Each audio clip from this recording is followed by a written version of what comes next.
My name at this juncture is unimportant. I will likely reveal it at a later point in time, but for the meantime, John Smith will be a suitable alias. Before I reveal to you some of the files I have archived, I will need to explain to you a bit more about myself and why I am doing this. Hopefully this will grant you a bit better insight into myself. I am, for lack of a better word, a sociopath. But unlike the ones with poor impulse control and self-destructive behavior, I have ingrained into me at a young age proper life skills by my father after he caught me standing over the fourth cat I had killed. It was not out of malice. I doubt he was even curiosity, and I am not trying to make an awful pun. I just did it. He demanded to know the reason for my actions, and I explained that the cat had started to follow me, and I found it annoying. When I asked if I had done anything wrong, there was shock in his eyes, as I have later come to realize. He explained to me that the cats I had killed were beloved pets of other families who would want to know where they went. I didn't understand why this was so important, but his urgency in his voice made the impression that, while I may not have cared, other people would. "Are they going to throw me in jail?" I asked. He looked at me for a moment. "No, John. I won't, but I need you to understand why you act this way, and I will teach you how to blend in with the rest of the world. Your actions could have dire consequences for your life if you do not maintain control, so I will teach you. It will be difficult, but the lessons are valuable." In short, he trained me like I was an army private. Strict timetable, strict punishment, constant drills into theoretical situations, but he was never aggressive. There were times when I could see the predatory mindsets he might not have even been aware of would try to push through, but he kept it in check. Being on a military base most of my life, the discipline was familiar. Eventually, I would join the army, and I did fairly well. While I did not understand why others did, I was aware that they would have motivations. The rest of my life was, I believe, mundane. Nothing of significance really appeared to mind, but then again, it is not like I have a good point of comparison. I was 8 years into my service. I was acknowledged as a capable soldier who was dependable. One night, during a night exercise in a country that I cannot speak of due to certain laws, my unit was performing reconnaissance. Potential intruder was sighted. We were to verify the identity.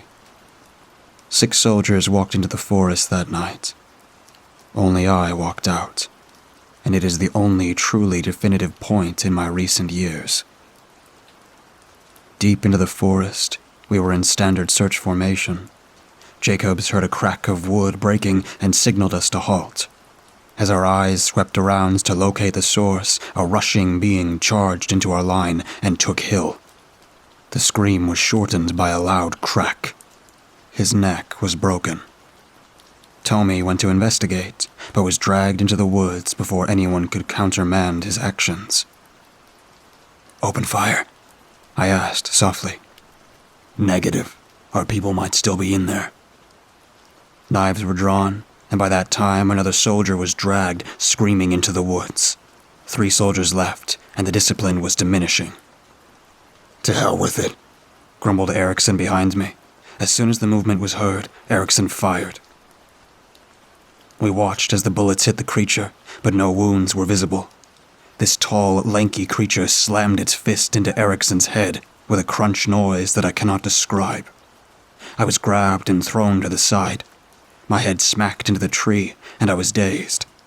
I could barely hear gunfire and growls that sounded more than bestial, if that makes sense. Shaking my head, I pushed myself upright.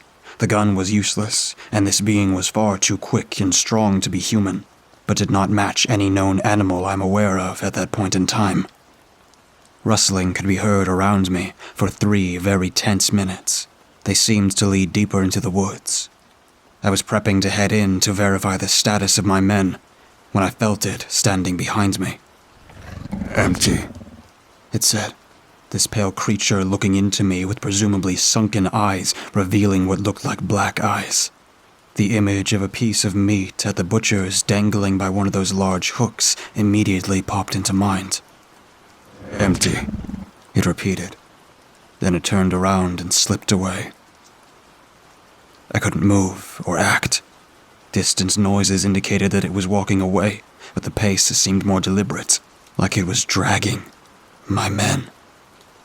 I left the forest, heading back to the base. After intense debriefing and threats of court-martial, I was allowed to remain an active soldier while undergoing therapy.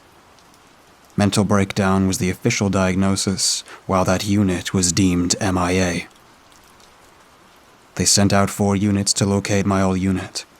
3 people returned, husks of who they once were. When I got the chance to lock eyes, we nodded once. We knew. After my service, I left and decided to further investigate the cryptid phenomenon. During this time, I would find the entity that killed my unit and several other soldiers. The Wendigo. My theory about the Wendigo hunger isn't that it seeks human meat to survive, but humanity. The human soul is what it seeks. Knowing it lost it when it consumed human flesh, it considers that it might regain it the same way, not realizing it is the act itself that will doom it to remaining a Wendigo. No longer an active soldier, I researched the cryptids, but I went further than most enthusiasts. I spoke with another soldier who asks to remain nameless about the Deepweb and the best way to browse it. He explains to me the nature of some of the sites in the dark web, but I explained that I wasn't seeking that, but the back channels, the Deepweb. He gave me a copy of his custom browser, which he dubbed The Fly, because it was small and looked seemingly inconsequential. It could flit past the red rooms and the likely to go deep. He explained the setup, and I thanked him. After setup, I went into the dark side of the internet. I was testing the program out, and it worked perfectly. A few red rooms were displaying their entertainment, and I was able to slip past most of the admins. One was particularly aggressive in his actions, but the setup for this program made IP tracing a pointless endeavor. I don't understand the complexities, but I know that person and trust their work. So I plunged into the depths of the deep web, seeking government declassified documents and the like, and stumbled across a forum of coroners. Unlike other coroners, they didn't deal with murder, suicide, or mundane mysteries. Their victims were all cryptid or supernaturally related. I mentioned my interest in their jobs and explained I sought answers. The users were not happy with my presence, but when I explained my encounter with the Wendigo, they actually recognized me. Apparently, certain reports from psychiatrists could make it to them if certain words were used, and the doctor did not suspect subterfuge. They offered a deal. I archived some of their cases, and I would learn about what happens to my unit. They didn't seem to have a problem if I was to release most of the details to the public, but they warned that most people would not accept the surreality of the world. But if I could garner some interest, they would allow it, as long as personal details were omitted. I would come to understand later on, but I agreed. Having spoken with some of the morticians in the forum page, they asked that any name is to be withheld, locations were to be generalized, and make sure no government agency was aware of my action. I agreed, and they showed me the case on my unit. Case file, Wendigo Milvet, number 0261. After consolidating the reports with the lone survivor of the event and the autopsies on the recovered military personnel bodies, the following is a fairly accurate recollection of the events. At 0016 hours, the military unit was sent to investigate the reports of an intruder. This was a training exercise to judge the capabilities of a lone survivor as a team leader. Approximately at 0039 hours, the MIL unit had an auditory reconnaissance of Wendigo, number 0183. Estimated identity of cryptid is John Sampson, a hunter who went missing around 1703. Recovered body Private Jacobs reported a branch snapping. the mill unit halted and tried to locate the source of the sound. Around 0040 hours, Wendigo number 0183 charged the unit and snatched Private Second Class Hill, snapping his neck. Private Tommy went to investigate, but was grabbed by the claws of Wendigo number 0183, and his throat was slashed. Specialist Jameson was dragged under another bush. Claw marks indicate his death was slower, as the lungs were punctured multiple times. Private Second Class Erickson was able to shoot Wendigo number 0183 when it charged the group again. As multiple previous cases have established, standard ammunition fails to leave a true impact on the body of a Wendigo. Further evidence that older Wendigo are virtually immune to small arms fire. Erickson was killed immediately when his skull was impacted from the top, severing the spinal cord and crushing the throat vertically. Lone survivor was knocked aside. Estimate's time duration for encounter with Wendigo number 0183 is 3 minutes. Acting Corporal Jenkins' body was never recovered. Of special note in this case, this is one of the first times that the cryptid in question spoke in response to the presence of the survivor. The word empty is confusing, as Wendigo are traditionally voracious in their pursuit of human flesh. Autopsy summary of Erickson, Jacobs, Tomey, and Jameson. Erickson, fractured skull from overhead strike from cryptid. Catastrophic damage to the neck and throat area due to the force of the impact. Severing of the spinal cord implies death was instantaneous.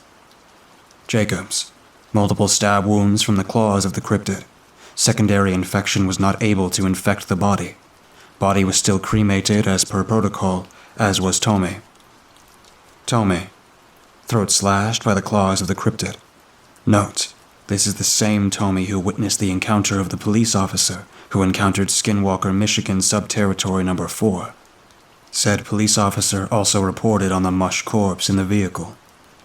The 2 deceased military personnel names Hill and Jenkins were not recovered, likely taken as food by Wendigo number 0183. Judging by the enforced counseling sessions for the survivor, it seems unlikely he willingly caused the incident. Reading over the case file, I tried to figure out the implications of the things that caught my attention. Had these people really figured out who the Wendigo was, or was it just guesswork? Had there been enough encounters for the filing system to be displayed in the way you saw it? I was aware Tomey was given the choice of enlistment or prison. It makes me wonder if the incident they referred to was the same case that caused him to make that decision. Why are skinwalkers designated by territories? Could it be that, given their ability to shapeshift, makes it impossible to identify who they originally were? The mush corpse is not a reference I'm familiar with. While I could imagine why it was called that way, the term mush seems overkill. But given the wealth of resources I have access to, I chose to see what these morticians and their network have concluded regarding Wendigo.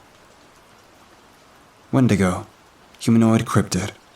While we have been unable to locate the first known Wendigo, we have concluded that the original story of these beings is more fact than fiction. Wendigo are humans who, after prolonged starvation, consume human flesh, and in the process are cursed by something which causes their transformation.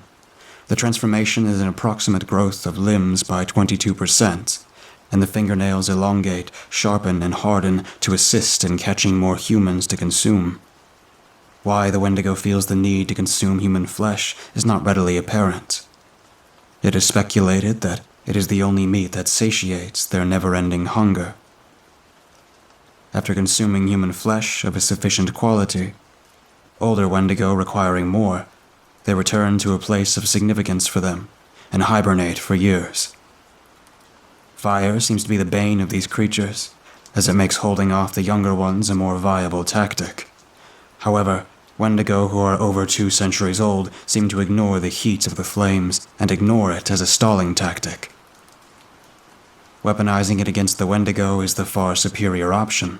However, most people, when facing cryptids, seem to leave their rational minds behind, as they see something truly abhorrent to them and seldom take the time to mull through the problem. Given that Wendigo gain in strength and speed, it is understood why humans rarely have the time to plan. Cases involving firearms were conflicting until it was deduced that younger Wendigo were vulnerable to small arms fire until their bodies matured to resist calibers smaller than a .22. Very few encounters have involved active military personnel, so judging that firepower is difficult unless more encounters were had. Knives are an effective, if foolish, idea for Wendigos who are less than a century old. Their behavior indicates that they shun civilization. Reasons why are speculative. The information was illuminating.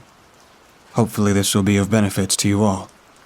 If there are any other cryptids that you wish to know about, or unusual deaths, please let me know, and I will try to locate the approximate case file.